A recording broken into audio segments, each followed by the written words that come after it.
Minister Lascan-Corlett. Minister, to ask if you could outline any plans you may have to improve or strengthen or grow on cross-border cooperations in the arts and cultural sector.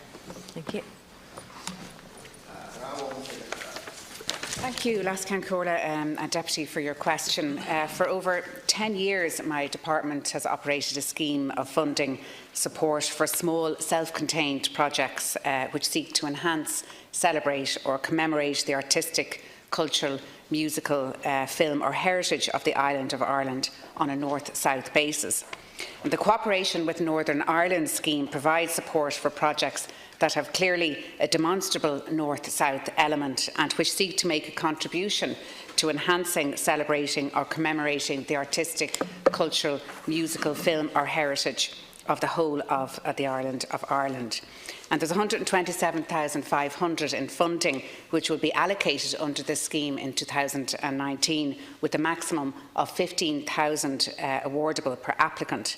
Projects are awarded on a competitive basis, and I will be announcing the results of the 2019 scheme on my department's website in the coming weeks. There was a total of 30 applications which were received in 2019, which is an increase of 18 which we received in 2018.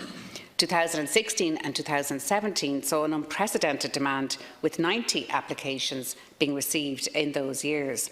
In addition, my department also provides annual funding of 100,000 towards the cross-border orchestra Peace Proms event, and this event is unique and an ambitious musical education programme in which 20,000 children from 250 schools throughout the island of Ireland participate annually. It is a musical and cultural celebration and provides an important platform for young people to showcase their talent, while also promoting peace, unity and tolerance through music. And in 2019, my department will also be providing 12,000 in support for An Tultach magazine, which was first published in 1924 and is considered to be the oldest periodical in the Irish language.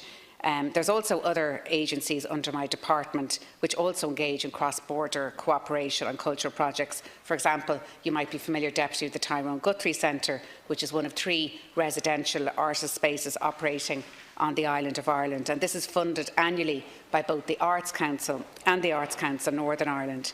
And this centre is currently undertaking a significant capital development to which my department has committed 309,000 in funding. And so culture in general operates beyond borders and boundaries and can facilitate cross-community and cross-cultural understanding at the deepest level.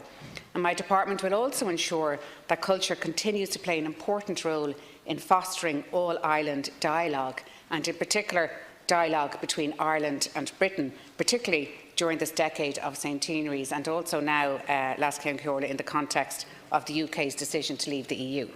Thank you very much, Minister.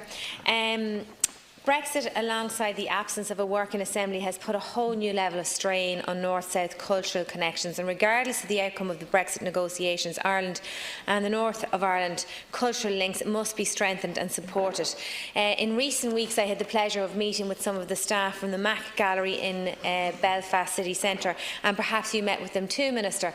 And I suppose, being from a border county and having worked in more of a curatorial practice before I was ever a politician, I had, I suppose, the experience of bringing together artists from north and south, and I do see a huge opportunity for the border counties in relation to what is happening on the bigger political scale at the moment with Brexit. But having spoken with artists and arts practitioners, curators, arts educators from the north of Ireland, there is a real concern and there's a real paralysis in terms of the fact that we have a non-functioning assembly, and it is leaving them almost in limbo.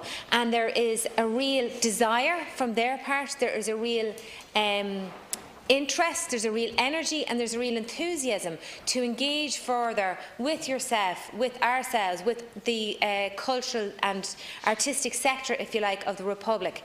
And as I said, I think there's a real opportunity, Minister. So I'm wondering, aside from what's been happening on north-south cooperation, we know that's all been happening for the last 10 years, Minister, what new are you or your government doing in strengthening those links? Thank you, Deputy. You're right, I actually was in Belfast in January, at the ECRI Ireland and UK conference. And there I highlighted the role of the Creative Ireland programme, which you'll be familiar with, which launched at the end of 2016, and the culture component of Global Ireland, which is Ireland's Global Footprint 2025, which is published in May last year, in ensuring that artists and other creative workers are properly supported to allow them to continue to operate in the cultural sector on a self-sustaining basis.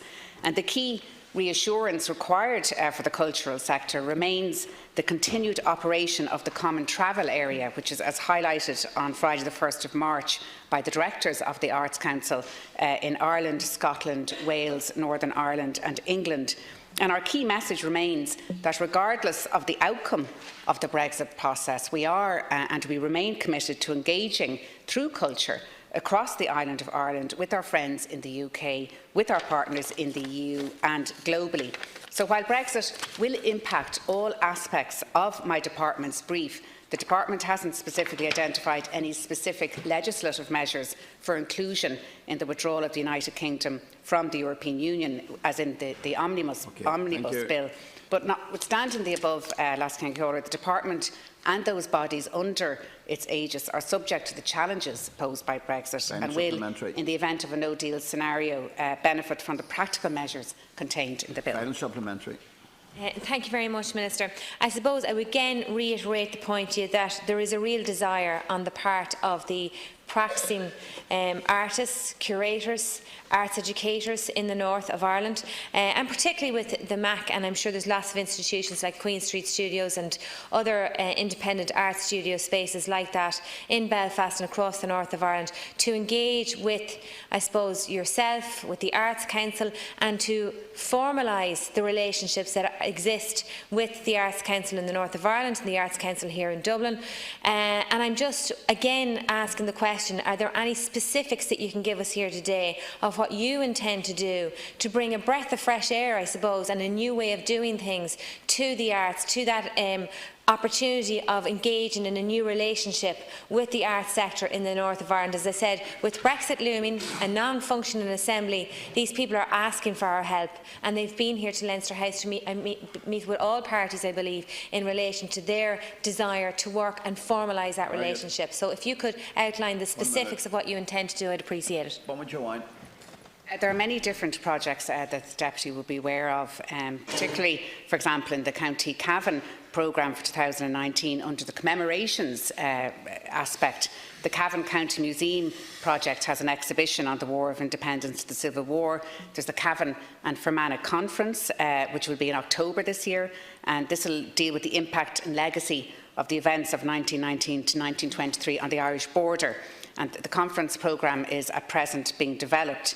The exhibition will be County Cavan focused, and the conference will be a joint project between Cavan and Fermanagh museums, and the work is at the early stage at the moment in developing the conference. But also Culture Ireland does a huge amount of work as well.